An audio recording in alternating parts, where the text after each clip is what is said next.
Paul had an impossible job, fighting a war on two fronts, and both sides are getting the gospel completely wrong. To the Jewish converts, "You're free. Stop adding circumcision and law to grace." Galatians 5. If you try to be justified by the law, you've fallen away from grace. To the pagan converts, "Wait, not that free. Don't use your freedom to indulge the flesh." 1 Corinthians shows the chaos: sexual immorality, drunkenness at communion, complete disorder. So, which is it, Paul? Are we free or not? Romans 6:18 answers, "You have been set free from sin and have become slaves to righteousness." Free, but not free. This isn't new. This is God bringing us back to what He always wanted: Adam and Eve in the garden before sin.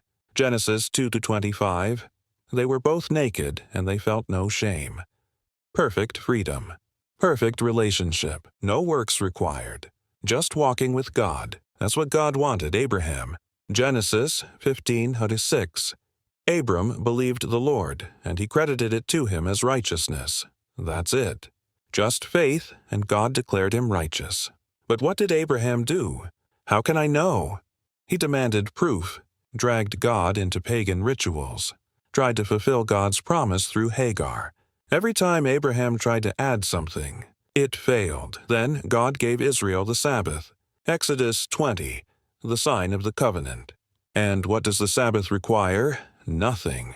Literally do nothing. Rest. The sign of God's covenant was a day that said, "I do not want your works.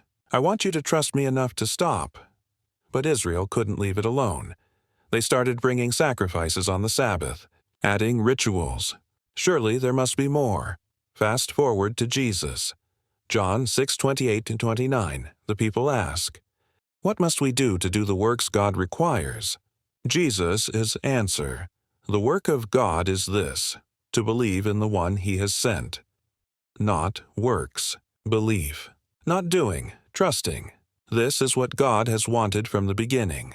A relationship based on trust, not transaction. Rest, not ritual. Faith, not works. The Jewish converts missed it by trying to ADD to faith. Yes, belief, but also circumcision, law-keeping, works. The pagan converts missed it by thinking freedom meant no relationship at all. I'm free so I can do whatever I want. Both destroyed what God actually wanted, that garden relationship. That Abraham-believing relationship, that Sabbath rest relationship. Romans 6:18 isn't giving us something new. It's restoring something ancient. Set free from sin. Back to Eden's innocence. Set free to righteousness. Back to Abraham's simple faith. Set free from works. Back to Sabbath.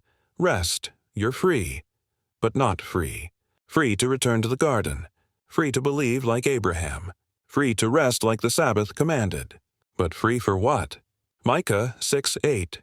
To act justly and to love mercy and to walk faithfully with your God. Not the law. The fruit of the law. Justice, mercy, faithfulness. Hosea 6:6. I desire mercy, not sacrifice. Matthew 23:23. Jesus says the Pharisees neglect the more important matters of the law: justice, mercy, and faithfulness.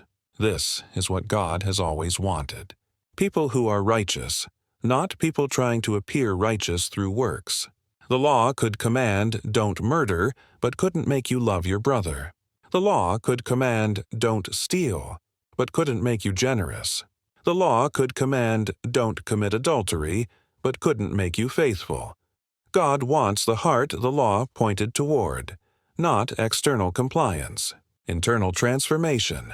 You're set free from the law so you can finally become what the law could never make you: actually righteous, actually just, actually merciful, actually faithful.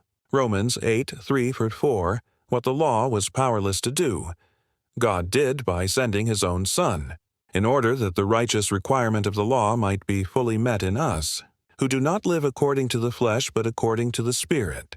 The law's requirement is met, not by external rules, but by the Spirit transforming you into someone who is just, merciful, and faithful. You're free, but not free. Free from the law's condemnation. Free to become the righteous person the law always wanted but could never create. That's what God wants, not your works. You. Transformed, righteous, full of justice, mercy, and faithfulness. That's coming home.